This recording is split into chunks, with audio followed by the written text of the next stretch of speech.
Alhamdulillah, wassalatu wassalamu ala rasulillah wa ala alihi wa sahbihi wa man wala. Assalamu alaikum wa rahmatullahi wa barakatuh. Also, what we wanted to announce that the sisters who want to come forward, they can come forward. Hopefully we'll have a chance to have a little bit of a discussion. And lately, the topics that we've been talking about have been topics that deal with our community. And the topic that we really want to talk about today is, as you see in the title, it said expressions of gratitude, but strengthening the bond of the Muslim community. And this, in reality, is the talk of our era. This is the talk of our time. And you hear this at every masjid and on every channel in every country, and this is, why are we not united as a Muslim ummah? And this is obviously very clear that we're not, and that's obviously very clear that this is something that we are struggling with. We see the situation in Gaza, which is just one situation. It's a very bad situation, and it's a situation in which you have so many Muslim nations that are just quiet. Obviously, there's something wrong. One of the most vocal nations was South Africa, right? Or not even a Muslim country. So you have to scratch your head to say what's going on. Then you have the situation of the Uyghur Muslims, one of the most persecuted minorities in the world. Muslims. Then you have the Rohingya Muslims. Also, at one time, they were labeled one of the most persecuted minority of the world. And you have the situation in Sudan, and many people don't even know the situation, and which is one of the worst situations of displaced people in the world. And it's a Muslim country. They're fighting each other, and no one is really intervening besides to make the situation worse. So you have all of this going on, and everyone is saying, what's the problem? What's the problem? Likewise, during my recent travels, this is very interesting. Everyone's been talking about politics and reality. I mean, that makes sense because we just had the election.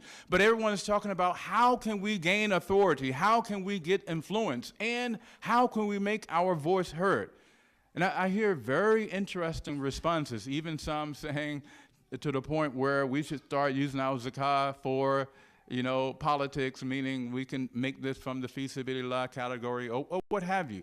But anyway, my point is that this topic is the topic, and this is the topic that we should be engaging in, and especially for college students and especially for the youth, because you are the future. And number two, what I want to mention is, before we even start to talk about this topic, and we basically will just talk about why do we have this situation and how to fix it. That's it. And then you can give your feedback. But after we mention this situation that we're in, and everyone is talking about this is our crisis of the time, to fix our ummah. What I want us to start off with is with hope and optimism. It's possible. People, they start by saying, brother, that's not possible. Muslims are too many people, too many nations. We're never going to be united. No. The Prophet ﷺ had a greater challenge than us. I mean, this is amazing. Illustrated throughout the Quran, the Prophet ﷺ had to unite the people. He had this challenge. And yet, you could say it's even more difficult because they were as close as can be, but they were upon tribalism.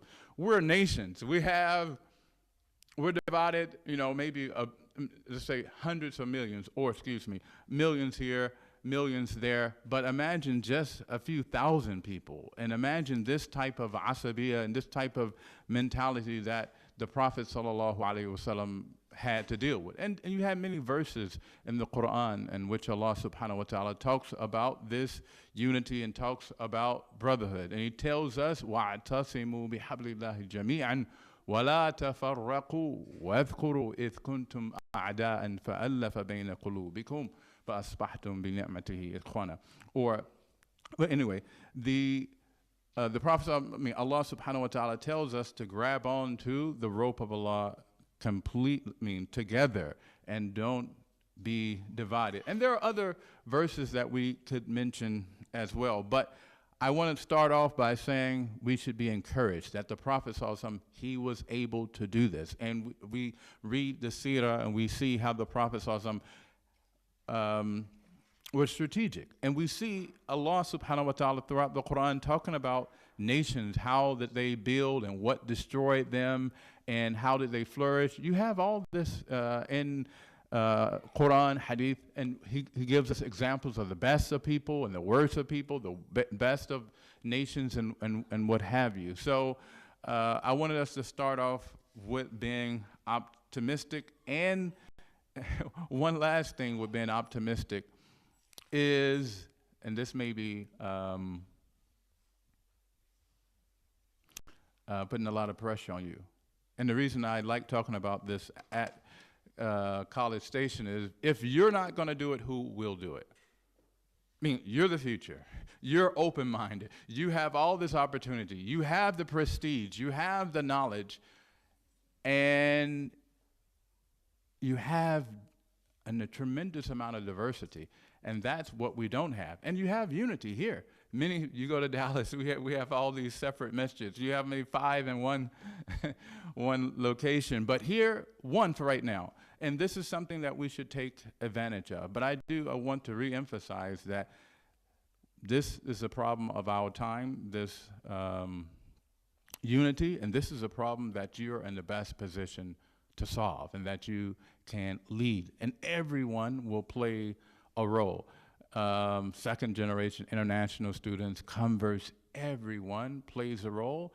And I hope this reminder, this conversation is something that will get us fired up, because we don't just have to sit on the sidelines and wait and see, but we can do things. So that's what we want to talk about today, strengthening our brotherhood, our community. And first of all, why do we have weakness? And then how do we do that? And like I said, we'll open the floor for that.